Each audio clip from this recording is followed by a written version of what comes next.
Hello दोस्तों, नमस्कार, आदाब, सत श्री अकाल। आप सभी का स्वागत है। और आज दोस्तों बहुत ज़्यादा इम्पोर्टेंट कोई खबर नहीं है, दो ही मात्र इम्पोर्टेंट खबरें हैं, इसलिए आशा करंट अफेयर का सेशन बहुत छोटा होगा। सबसे पहले बात करते हैं यहाँ पे एलएसी टॉक्स के बारे में, जो पेज नंबर 1 पे है, जो एलएसी के ऊपर बातचीत होने वाली है उसके बारे में बात करते हैं। आप सभी को पता है कि यहाँ पे पैंगोंग जो लेक है उसके आसपास का जो भी इलाका है, चाहे वो आपकी गोगा पोस्ट हो या फिर चुसल सेक्टर हो या पैंगोंग सो लेक का जो इलाका है, वो तीनों बेसिकली क्या है, अभी चाइना के पास हैं। ठीक है, और चाइनीज़ जो आर्मी है वहाँ पे डिप्लॉयड है और इंडियन आर्मी भी साथ साथ डिप्लॉयड है वहाँ पे। लेकिन जो चाइनीज़ आर्मी है वो हमारी सीमा में है प्रेजेंट टाइम में। ठीक है, और उन्होंने बेसिकली क्या कर रखा है, वहाँ पे पोस्टें बना ली हैं और उस पोस्टों पे अभी भी वो तैनात हैं।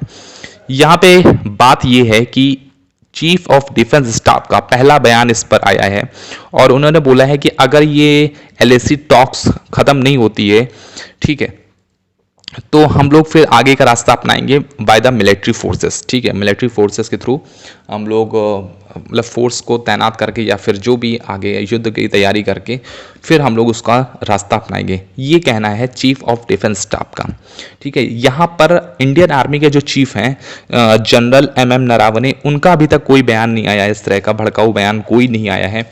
और यहाँ पे एक बात समझिएगा कि अगर आपको ऐसा लगता है कि चीफ ऑफ डिफेंस स्टाफ जो है वो इंडियन आर्मी के जो चीफ हैं उनको सुपरसीड कर सकते हैं, तो यहाँ पे सबसे बड़ी गलतफहमी यही है लोगों की कि अभी भी लोग यही समझ रहे हैं कि चीफ ऑफ डिफेंस स्टाफ मतलब चाहे इंडियन आर्मी हो, चाहे इंडियन नेवी हो, चाहे इंडियन आपकी एयरफोर्स हो, किसी को भी सुपरसीड नहीं कर सकते हैं। ठीक है, तो ये फैक्ट समझ लीजिएगा। दूसरी बात मैं करता हूँ कि चीफ ऑफ डिफेंस स्टाफ की वो हाईएस्ट रैंकिंग ऑफिसर हैं, ठीक है, in the armed forces, but वो सुपरसीड नहीं कर सकते। ठीक है, क्योंकि जो हमारी आर्मीज़ हैं वो बेसिकली किसके अंडर में आती है, प्रेसिडेंट के अंडर में आती हैं, एक तरह से आप उनको कॉन्स्टिट्यूशनल कह सकते हो। ठीक है, पर chief of defence staff constitutional नहीं है।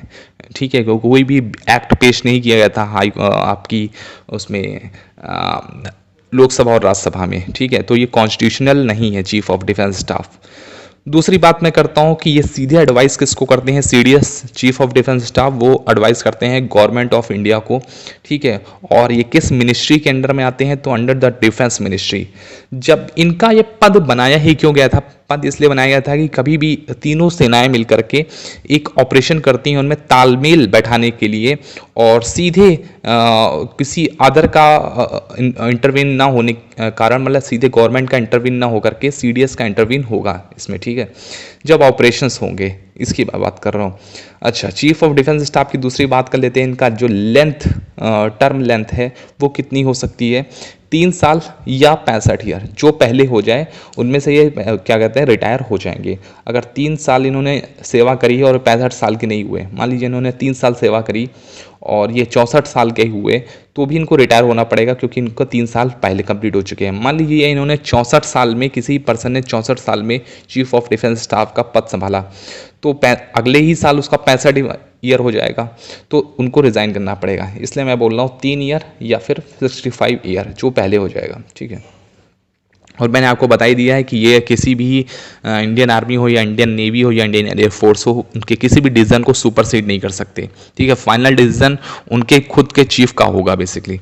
अच्छा, दूसरी बात करते हैं यहाँ पे, अगर मैं बात करूँ पेज नंबर 14 पे, एक्सप्लेनेशन के बेस पे चलता हूँ, तो यहाँ पे ये न्यूज़ बहुत ज़्यादा इम्पोर्टेंट है। और ट्रंप ने अभी क्या बोला है कि वो जो वैक्सीन है वो शायद डिले हो सकती है, और डिले होने का उन्होंने रीज़न बताया है कि जो वहाँ की अमेरिका की फूड एंड ड्रग एडमिनिस्ट्रेशन है, जो एफडीए है, फूड एंड ड्रग एडमिनिस्ट्रेशन है, उसने बेसिकली क्या किया है, काम में डिले किया है। तो उन्होंने रीज़न उसको बताया, जबकि इनके खुद के एडमिनिस्ट्रेशन ने ही काफ़ी ज़्यादा डिले किया, और जो भी नंबर्स ऑफ लोगों को ट्रायल्स होने थे वो बेसिकली उसमें परमिशन लगती है प्रेसिडेंट की, तो उन्होंने खुद के इलेक्शन के लिए अपना बहुत सारा कैंपेन किया और नहीं प्रोवाइड करी गई। ठीक है, तो अब प्रेसिडेंट बोल रहे हैं कि यहाँ पे जो डिले किया है वो फूड एंड ड्रग एडमिनिस्ट्रेशन ने किया है। अच्छा, प्रेसिडेंशियल इलेक्शन अक्टूबर नवंबर में होने वाला है, इसलिए शायद सितंबर से यहाँ पे आचार संहिता भी लग जाएगी, इसके कारण भी ये जो वैक्सीन है वो नहीं आ पाएगी मार्केट में, ठीक है। नवंबर के बाद ही आएगी जो अमेरिका की वैक्सीन है।